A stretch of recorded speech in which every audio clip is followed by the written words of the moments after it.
Hey guys, it's Mish. Welcome back to my channel. In today's video, I'm going to be doing a budget with me for my March expenses. Now, before I get into that, I'm going to do a quick recap of February, let you know which goals I was able to reach, and then which areas were areas of concern that kind of affected how I decided to budget for March. For my February goals, I was able to reach my account minimum on my US banking account.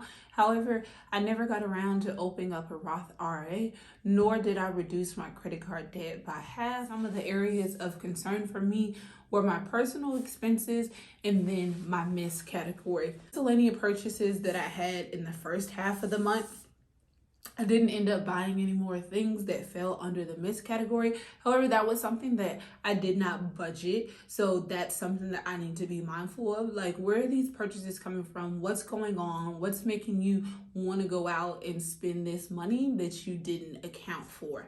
And then the other area of concern was my personal expenses. So when I did my month budget, and I was going over my expenses to see where I was, how much I had left to spend for the remaining 2 weeks, I noticed that I was already over budget for my personal. So I had allotted $200 for the month. However, I was at $230 at the midway mark.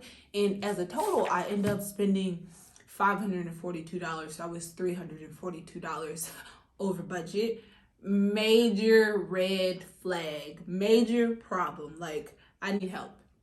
I know that I did make 2 impulsive buys. One, I had bought some softbox lights and a tripod, and then the other was some skincare stuff. I went to get my facial. I realized that they had restocked on some products that I had been waiting a few months for, and one of the things that I do feel okay to spend a little bit outside of is when it comes to skincare products. Now, I don't use a lot of skincare products, but the products that I do use can be on the expensive side. Now, granted, they do last for months, but when it's time to re-up, it's anywhere from like $40 to $150, depending on which product that I'm actually buying.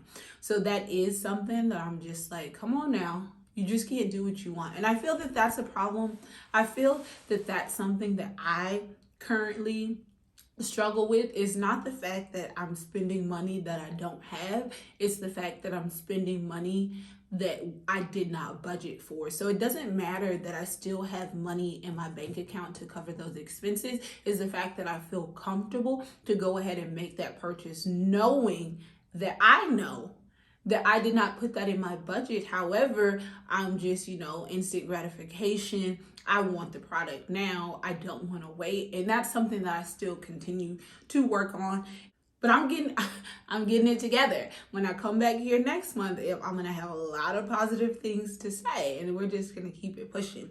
But as far as positive things, for my grocery/eating out, which I group into a food category, I was under budget for that particular area. For my gas, I was under budget for that particular area. So those are positive wins that I have for the month, and I am proud of myself because previously in January, I was a little over budget in those areas. And now with inflation and gas prices rising, I'm going to keep those numbers right where they are. Inflation is not my friend, nor is it yours.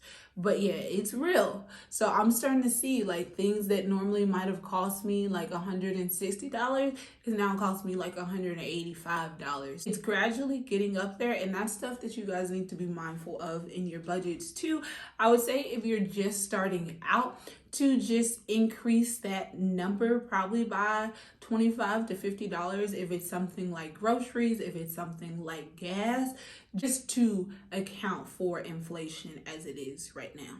Into March expenses, I'll list those up here on the screen. So my expenses for March come out to $3,462.55, with my total income estimated to be $3,600. So that leaves me $137.45 to put into savings. Out that specific savings number, so I do have automatic savings that already come out of my check, either pre-taxes or post-taxes. So the amounts that I'm working with here off that $3,600 total income is just after those deductions have already come out. I do like to save around $1,500 a month, and that goes into my high yield saving account as well as my deferred comp at work as of right now. I don't want people to be like, dang, you're only saving $137, but yet you have these goals to reach these other things, because this money is after the fact. So I'll just put that over the $137 to one of my other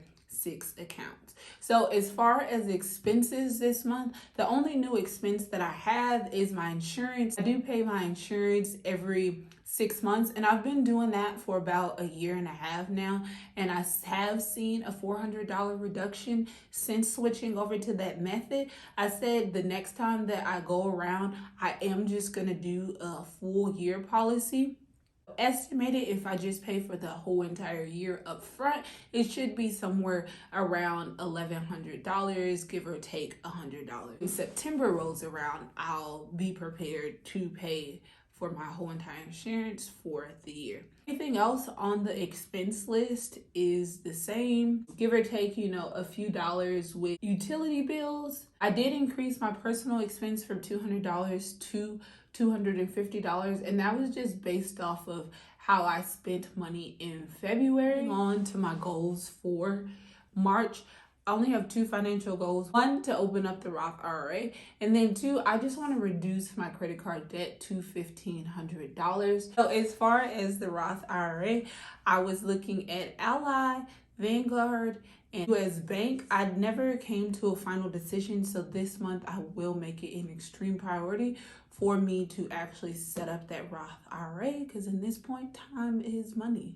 As far as reducing my credit card debt in half, so with my US Bank checking account, midway through the month, I realized that there was a fraudulent purchase on my account, so I ended up closing that card out and locking that account, which then caused me to switch those automatic payments that were coming out to my credit card, increasing that balance, and I never made my way over to the bank to withdraw that money. My card should be here any day now, so once my card gets here, I will go over to the bank, withdraw that money, and then pay down my credit card balance for the expenses that were unforeseen. And that's a good and bad thing. Like, I'm fortunate and glad that I had a credit card as well as different bank accounts to get me through that unforeseen circumstances. And that's something that I encourage people to do. Like, just don't solely have one bank account with one bank. At least have 2 different bank accounts and 1 credit card, just because life happens. We never know